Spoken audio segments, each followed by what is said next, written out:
ലോകത്തിൻ്റെ കടൽ, അനന്തത്തിൻ്റെ മഹാഗാഥ. കടൽ ജനിച്ച നിമിഷം. ഇന്നത്തെ നമ്മുടെ വീഡിയോയിലൂടെ വിവരിക്കാൻ പോകുന്നത് കടൽ എങ്ങനെ ജനിച്ചു, കടലിൻ്റെ ഉത്ഭവമാണ്. ഈ വീഡിയോ പൂർണ്ണമായും കണ്ടു കഴിഞ്ഞാൽ നിങ്ങൾക്ക് മനസ്സിലാവും ലോകത്തിൻ്റെ മേൽ കടലിന് എത്രത്തോളം സ്വാധീനമുണ്ട്. ലോകം ജനിക്കുന്നതിന് മുമ്പ് വെളിച്ചമില്ലാത്ത ഒരു നീല നിശബ്ദത മാത്രമേ ഉണ്ടായിരുന്നുള്ളൂ. ആ നിശബ്ദതയിൽ ചിന്തയില്ല, ഭാഷയില്ല, സമയമില്ല.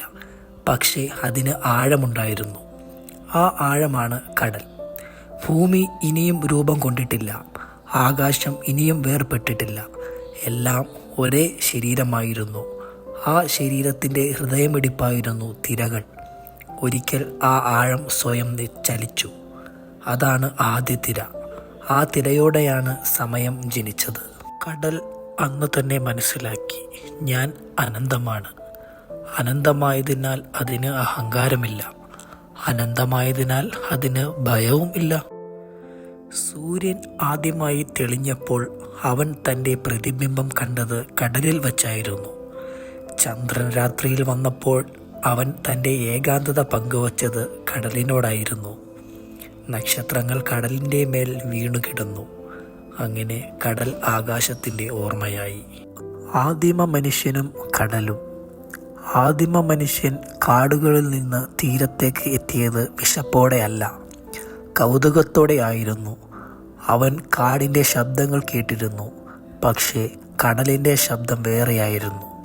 അത് വിളിയല്ല, ഉത്തരവുമല്ല. അത് ഒരു ക്ഷണമായിരുന്നു. അവൻ തീരത്ത് കാൽ വച്ചപ്പോൾ തിര അവൻ്റെ കാലുകൾ തൊട്ടു. മനുഷ്യൻ ആദ്യമായി മറ്റൊരു ജീവൻ തൊടുന്നത് അന്നായിരുന്നു. കടൽ അവനെ കൊല്ലാമായിരുന്നു, പക്ഷെ അത് ചെയ്തില്ല. കടൽ അവനെ പഠിപ്പിച്ചു എപ്പോൾ മുന്നോട്ട് വരണം, എപ്പോൾ പിന്നോട്ട് പോകണം, എപ്പോൾ എടുക്കണം, എപ്പോൾ വിട്ടുകൊടുക്കണം. മത്സ്യം പിടിക്കാൻ മനുഷ്യൻ വലയുണ്ടാക്കി. കടൽ അത് അനുവദിച്ചു. പക്ഷേ ഒരിക്കൽ മനുഷ്യൻ അത്യധികം എടുത്തപ്പോൾ കടൽ നിശബ്ദമായി, തീരം വിട്ടുപോയി. അന്ന് മനുഷ്യൻ പഠിച്ചു, കടൽ ദൈവമല്ല, പക്ഷേ നീതിയാണ്. കടലിൻ്റെ ആദ്യ കഥകൾ. മനുഷ്യർ ഭാഷ ഉണ്ടാക്കിയപ്പോൾ ആദ്യ കഥകൾ കടലിനെ കുറിച്ചായിരുന്നു. കടലിന് അപ്പുറം എന്തുണ്ട്? കടലിൻ്റെ അടിയിൽ ആരുണ്ട്? പഴയവർ പറഞ്ഞു, കടലിൻ്റെ അടിയിൽ ഓർമ്മകളുണ്ട്. മരിച്ചവരുടെ ശ്വാസം അവിടെ ലയിക്കുന്നു. മുങ്ങിപ്പോയ കപ്പലുകളുടെ പാട്ട് അവിടെ ഒഴുകുന്നു. ഒരു പഴയ ഗോത്രത്തിൽ വിശ്വാസമുണ്ടായിരുന്നു, ഓരോ മനുഷ്യർ മരിക്കുമ്പോൾ അവൻ്റെ ആത്മാവ് കടലിലേക്ക് പോകുന്നു. അവിടെ തിരയായി മാറുന്നു. അതുകൊണ്ടാണ് ചില തീരങ്ങൾ ശാന്തവും ചിലത് ക്രൂരവുമായിരിക്കുന്നത്. കപ്പലുകളുടെ കാലം. മനുഷ്യൻ ഭയത്തെ ജയിച്ചു എന്ന് വിചാരിച്ചപ്പോൾ അവൻ കപ്പൽ ഉണ്ടാക്കി. മരത്തിൽ നിന്ന്, പിന്നെ ഇരുമ്പിൽ നിന്ന്, നക്ഷത്രങ്ങളെ നോക്കി അവൻ യാത്ര തുടങ്ങി. കടൽ അപ്പോൾ പരീക്ഷയായി. ചില കപ്പലുകൾ ലക്ഷ്യത്തെത്തി, ചിലത് മടങ്ങിയില്ല. പക്ഷേ കടൽ ഒരിക്കലും കാരണം പറഞ്ഞില്ല. ഒരു നാവികൻ എഴുതി, കടൽ എന്നെ കൊല്ലാൻ ശ്രമിച്ചില്ല, എൻ്റെ അഹങ്കാരമാണ് എന്നെ മുങ്ങിച്ചത്. കടൽ വഴികൾ തുറന്നു, വാണിജ്യം വന്നു, രാജ്യങ്ങൾ ഉണ്ടായി. പക്ഷേ കടൽ അതേപടി നിന്നു, നോക്കി, ഓർത്തു, മായ്ച്ചു. ഇനി മുങ്ങിയ നഗരങ്ങൾ. ലോകത്തിൻ്റെ പല ഭാഗങ്ങളിലും കഥകളുണ്ട് മുങ്ങിയ നഗരങ്ങളുടെ. അറ്റ്ലാന്റിക്, ദ്വാരക, നാമമില്ലാത്ത നഗരങ്ങൾ. കടൽ അവയെ നശിപ്പിച്ചു. മനുഷ്യരുടെ അഹങ്കാരം അവയെ കടലിലേക്ക് തള്ളിക്കൊടുത്തു. കടൽ അവയെ സ്വീകരിച്ചു, ഒരു അമ്മ തൻ്റെ തെറ്റിച്ച കുഞ്ഞിനെ പോലെ. ഇന്നും ചില രാത്രികളിൽ തിരക്കുകൾക്കിടയിൽ മണിയുടെ ശബ്ദം കേൾക്കാമെന്ന് പറയുന്നു. അത് മുങ്ങിയ നഗരങ്ങളെ ഓർമ്മയാണ്. ഒരു ബാലൻ്റെ കഥ പറയാം. നിസാം എന്ന ബാലൻ ഒരു തീരഗ്രാമത്തിൽ ജീവിച്ചിരുന്നു. അവൻ്റെ അച്ഛൻ ഒരു നാവികനായിരുന്നു. ഒരു യാത്രയിൽ അദ്ദേഹം മടങ്ങിയില്ല. നിസാം ഓരോ ദിവസവും കടലിനോട് ചോദിച്ചു, നീ എൻ്റെ അച്ഛനെ എവിടെ ഒളിപ്പിച്ചു? കടൽ മറുപടി പറഞ്ഞില്ല.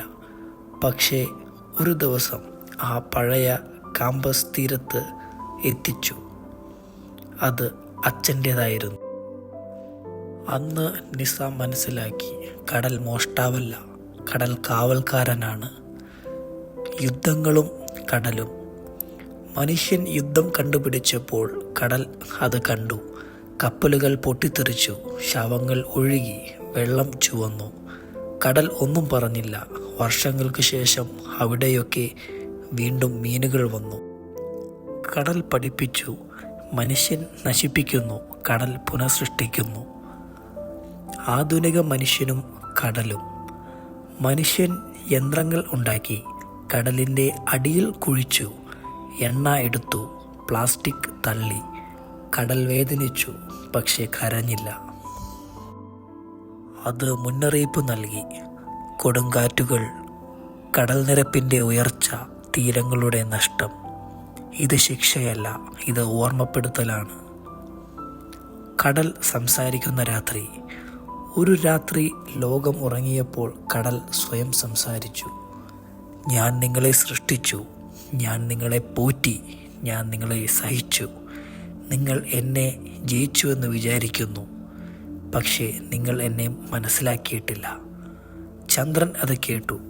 കാറ്റ് അത് ലോകത്തോട് പറഞ്ഞു, പക്ഷേ മനുഷ്യർ തിരക്കിലായിരുന്നു. അവസാന സത്യം. ഒരു ദിവസം മനുഷ്യൻ ഇല്ലാതെയാകും. നഗരങ്ങൾ തകർന്നു വീഴും, ഭാഷകൾ മായും, പക്ഷേ കടൽ തുടരും. തിരകൾ തുടരും, കഥകൾ തുടരും. കാരണം കടൽ ചരിത്രമല്ല, കടൽ ഭാവിയാണ്, കടൽ ഓർമ്മയാണ്, കടൽ ആനന്ദമാണ്. കടൽ എന്നും അവിടെയുണ്ടാകും. നമ്മൾ കേൾക്കാൻ തയ്യാറായാൽ മാത്രം അത് കഥ പറയുന്നത് നിർത്തുകയില്ല.